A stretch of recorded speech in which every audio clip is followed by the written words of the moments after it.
ایک روز جواد نیچے کام کر رہا تھا کہ اوپر سے سامان والی لفٹ کی زنجیر ٹوٹ گئی۔ وہ تیزی سے نیچے آنے لگی، اس سے پہلے کہ وہ جواد کو کچل دیتی۔ اسے ایسا محسوس ہوا جیسے کسی نے اسے کھینچ لیا ہو۔ ادھر یعقوب کھڑا تھا۔ بھائی کیا کر رہے ہو؟ وہ تو اچھا ہوا کہ تم بھاگ کر یہاں آ گئے، ورنہ کیا ہوتا تمہارا، یہ تو اللہ ہی بہتر جانتا ہے۔ جواد نے سوچا میں کب بھاگا، مجھے تو کسی نے کھینچا۔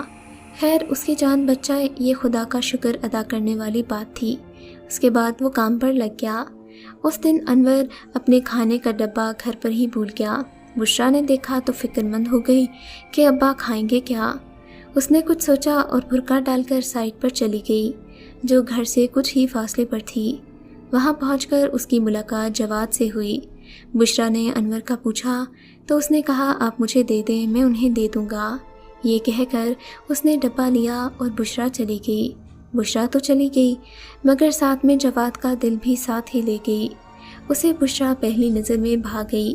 اب وہ روز انور کے گھر کے باہر کھڑا رہتا کہ شاید بشریٰ کی ایک جھلک دیکھنے کو مل جائے۔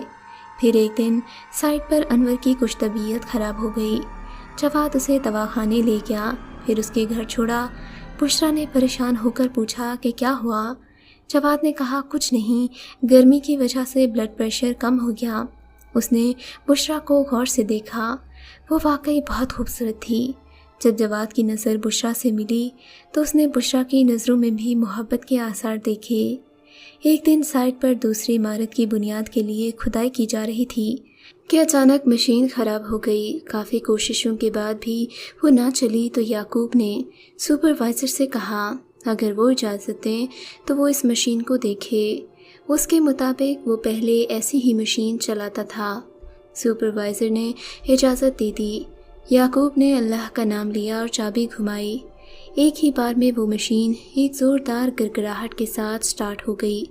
سب نے یعقوب کو کاندھے پر اٹھا لیا کیونکہ اگر مشین نہ چلتی تو ان مزدوروں کی دہاڑی مر جاتی۔ وہ انور چچا آپ سے کچھ بات کرنی ہے؟ جواد نے کھانے کے بعد انور سے کہا۔ ہاں بولو بھائی کیا بات ہے؟ وہ چچا بات وہ ایسا ہے کہ ارے بھائی ہچکچا کیوں رہے ہو، کہو جو کچھ کہنا ہے۔ انور بولا چچا میرا اس دنیا میں کوئی نہیں ہے تو میں آپ سے آپ کی بیٹی کا رشتہ مانگتا ہوں، اگر آپ قبول کریں تو۔ میں نے انٹر پاس کی ہوئی ہے۔ جواد کی بات سن کر انور کچھ دیر خاموش رہا، پھر بولا دیکھو بھائی، ہر باپ کی خواہش ہوتی ہے کہ اس کی بیٹی بیاہ کر اچھے گھر میں جائے، میکے سے زیادہ سسرال میں اسے سکھ ملے۔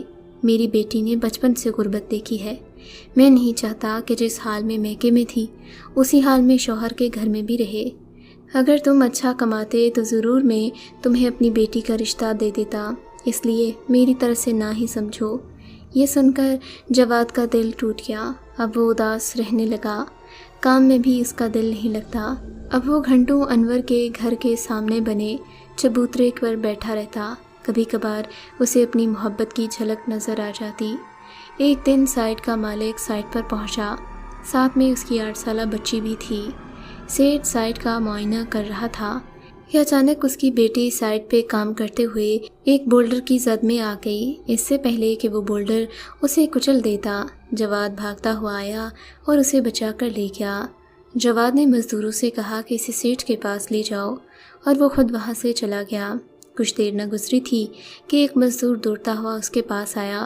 سیٹ تمہیں بلا رہے ہیں۔ پر وہ کیوں؟ جواد کافی حیران تھا۔ جی سیٹ، جواد نے گھبراتے ہوئے لہجے میں کہا، آج جو تم نے ہم پر احسان کیا اس کا بدلہ ہم زندگی بھر نہیں اتار سکتے۔ جواد نے دل میں سوچا اس نے ایسا کیا کر دیا؟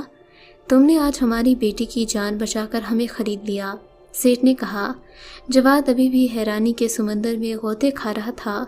اسے سمجھ میں نہیں آ رہا تھا کہ اس کے سیٹ کی بیٹی کو دیکھا ہی نہیں تو جان کیسے بچاتا، یہ تو بہت دور کی بات ہے۔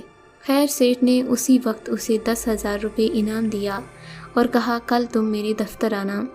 اگلے روز جواد سیٹ کے دفتر پہنچا تو سیٹ نے بہت عزت سے اس کا استقبال کیا، پھر اس سے اس کی قابلیت پوچھی، جس پر جواد نے کہا اس کے پاس انٹر کی ڈگری ہے۔ سیٹ نے کہا آج سے تم ہماری کمپنی کے جونیئر مینیجر ہو، ساتھ ہی تمہیں ٹریننگ بھی دی جائے گی۔ جواد نے سیٹ کا شکریہ ادا کیا، خوشی خوشی اپنے گھر لوٹا۔ کچھ ہی مہینوں میں جواد کے گھر کے حالات بدل گئے۔ وہ مالی طور پر مستحکم ہو چکا تھا۔ پھر وہ دوبارہ انور کے گھر بشرا کا ہاتھ مانگنے گیا، جو کہ انور نے خوشی خوشی قبول کر لیا۔ جواد کی شادی بشرا سے ہو گئی۔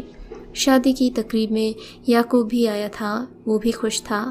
پھر وہ جواد اور انور سے ملا، اس نے دونوں کو مبارکباد دی، پھر ان سے کہا میرا کام پورا ہوا۔ جواد نے پوچھا کیسا کام؟ تو یعقوب بولا یہ بہت عجیب بات لگے گی، مگر میں وہی ہوں جس نے انور کی مالی مدد کی، میں وہی ہوں جس نے جواد کو بچایا، میں وہی ہوں جس نے جواد بن کر سیٹھ کی بیٹی کو بچایا۔ یہ کیا کہہ رہے ہو یعقوب بھائی؟ ہماری تو سمجھ میں کچھ نہیں آ رہا۔ انور بولا تم نہ ہی سمجھو تو اچھا ہے۔ یہ کہہ کر یعقوب دروازے کی طرف بڑھا اور غائب ہو گیا۔ اگر آپ کو یہ کہانی اچھی لگی ہے تو اس ویڈیو کو لائک کیجیے اور اس طرح کی مزید ویڈیوز دیکھنے کے لیے ہمارے چینل کو سبسکرائب کیجیے۔ اور ہاں، اگر آپ کی کسی دوست، رشتہ دار یا بہن کے ساتھ خدا نہ کرے ایسا کوئی واقعہ پیش آیا ہے تو ہمیں کامنٹ سیکشن میں اس کے بارے میں ضرور بتائیے۔